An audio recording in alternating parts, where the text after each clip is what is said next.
Muy buenos días, queridas hermanas en Cristo Jesús nuestro Señor.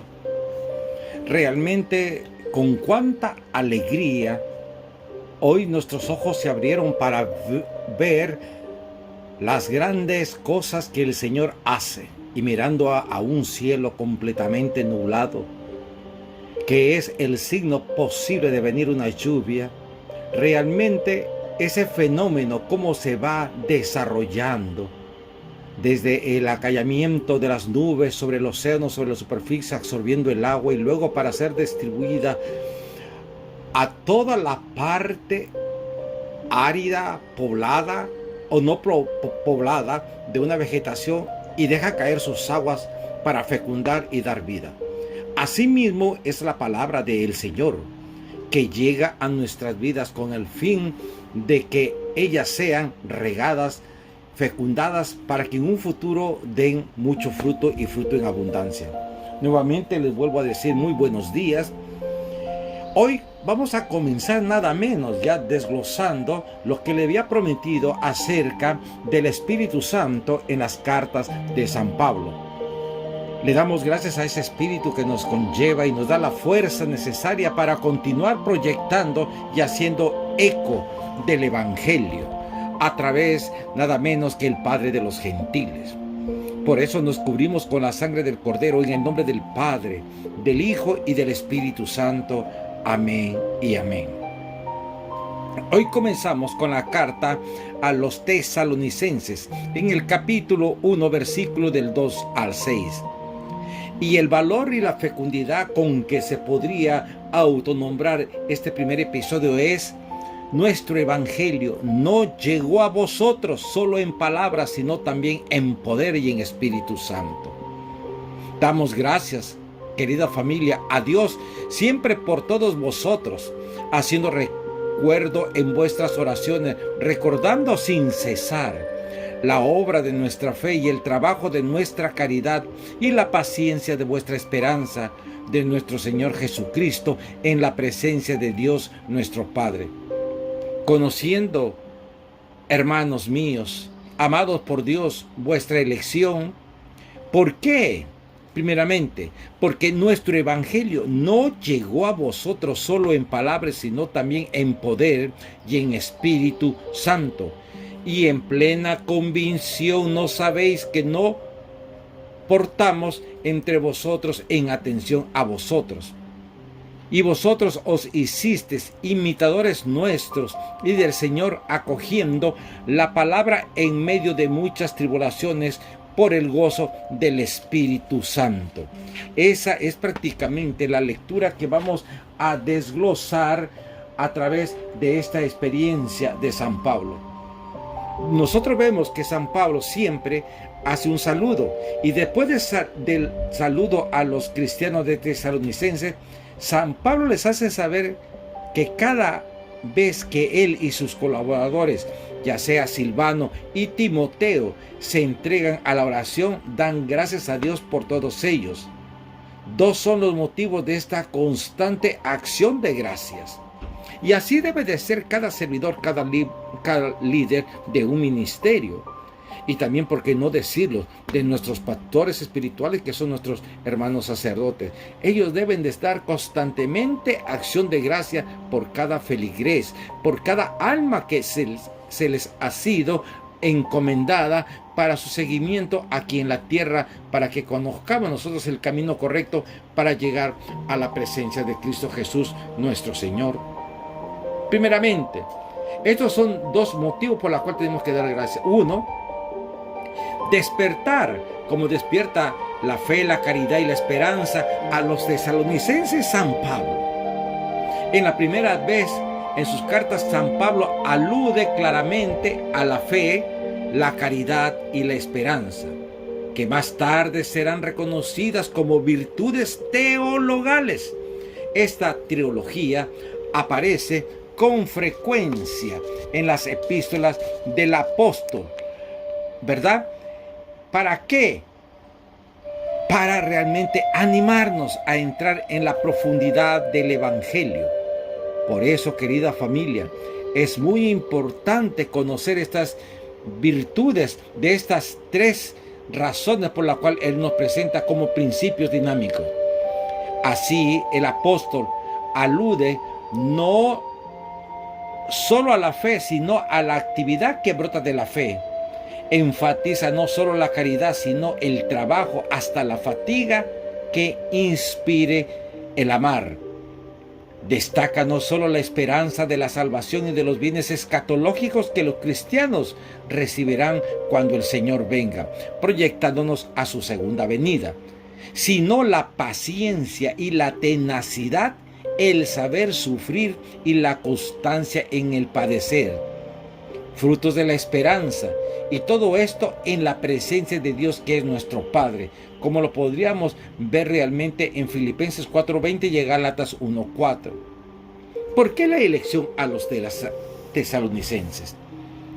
El motivo más poderoso de la acción de gracia del apóstol es la elección de los tesalonicenses, es decir, el hecho de que hayan sido escogidos eternamente por Dios para ser salvos y gozar de la gloria de nuestro Señor Jesucristo, como lo vemos en segunda de Tesalonicenses en el capítulo 2, versículos del 13 al 14. El tema de la elección formaba parte integral de la predicación de San Pablo. Realmente, cuando un servidor acoge a un pueblo y lo convoca para que ingrese a un ministerio, llegan los que realmente ya de antemano han sido seleccionados y elegidos por Dios. Así en un ministerio hubiesen dos personas. El servidor tiene que desarrollar su actividad como si tuviera cantidades inmensas, porque al fin y al cabo no todos tienen los oídos para escuchar la verdad del Evangelio e enraizar su vida espiritual en él y realmente desarrollar todas estas virtudes que nos habla San Pablo, que son la fe, la caridad y la esperanza.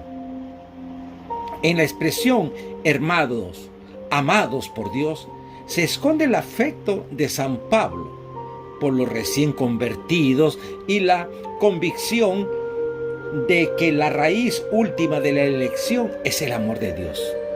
Ahí está la clave. Dios nos ama eternamente, y Él espera que cada ser creado por Él algún día retornemos a la casa del Padre para continuar, ya no viviendo una vida terrenal, sino una vida de esperanza, de gozo, de alegría, en la que se denomina la vida eterna.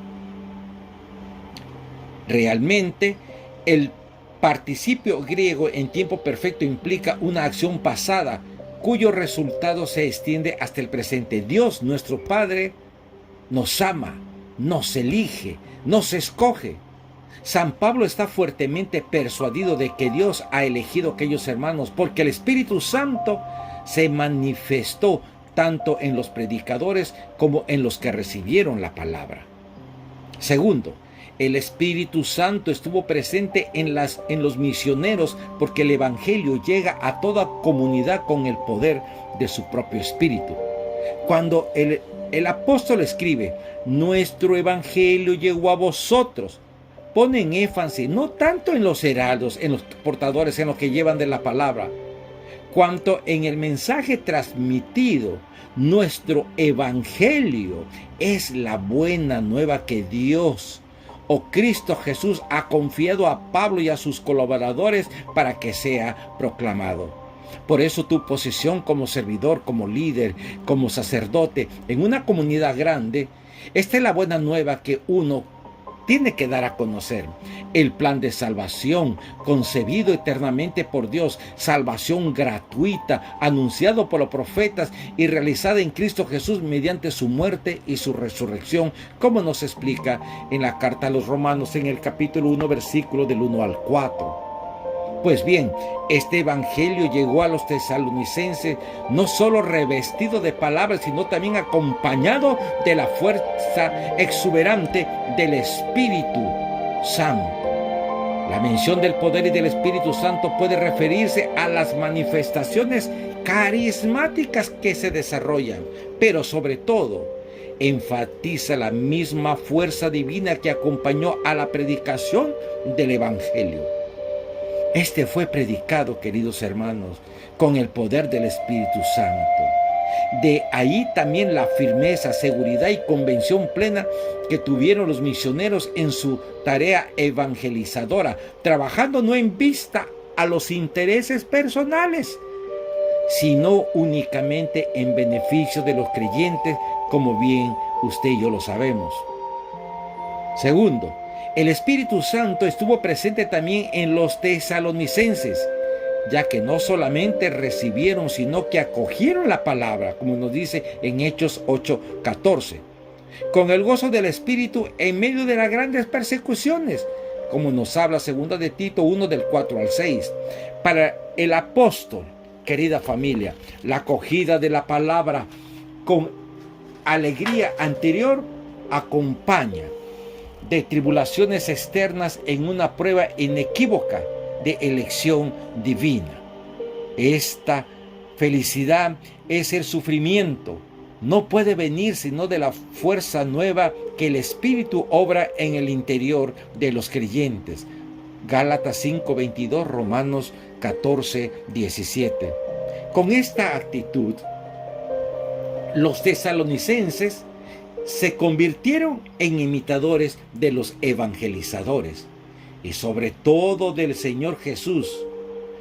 Jesús y después de él sus discípulos están llamados a sufrir y padecer a causa del reino de los cielos, como nos enfatiza en el Evangelio, según San Mateo en el capítulo 5, versículos del 10 al 12.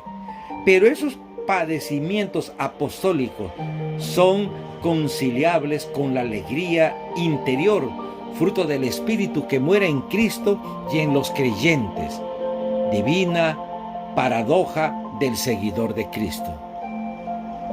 Por eso, que a conciencia clara, toda predicación, toda enseñanza que un servidor concede y da a la feligresía o el obrar dentro de su ministerio, tiene que ser una predicación que vaya ungida en el poder del Espíritu Santo. Y para conseguir eso, realmente, lo único que nos queda es la oración constante, el estudio, el meditar la palabra, ver el efecto de esa palabra que vamos a anunciar en nuestra propia vida. Y si el resultado es eminentemente positivo, es el momento de llevar esa palabra a la grey, al pueblo de Dios. Aquí Pablo nos dice que no es para nuestro provecho, sino para el provecho de la humanidad, para el provecho de la feligresía, para el provecho de acrecentar esos valores que son la fe, la caridad y la esperanza, que posteriormente van a ser tomadas y llamadas como las virtudes teologales, la esencia, podríamos decir, de nuestro caminar en ese seguimiento a Cristo. La gran pregunta sería, ¿usted quiere ser motivo y partícipe de esta iglesia de los tesalonicenses? Lo único que nos pide el Señor a través de Pablo es el someternos, el anonadarnos, el dejar esas falsas creencias que a veces vamos llevando por años y por años o por generación de generación. Es tiempo de despertar a la verdad. Es tiempo de dejarnos iluminar por el Espíritu Santo. Es tiempo que venga y recibamos el Ruá. El Ruá, ese viento divino que alimente y haga crecer esa llamarada de fe que hay en el interior de nuestro ser. Por eso pedimos el día de hoy que a través de esta reflexión de la primera parte a los tesalonicenses, Dios nos bendiga gradualmente y nos invite a la perseverancia. Este va a ser un hermoso estudio si tú realmente continúas cada día esta enseñanza para conocer la verdad de Cristo.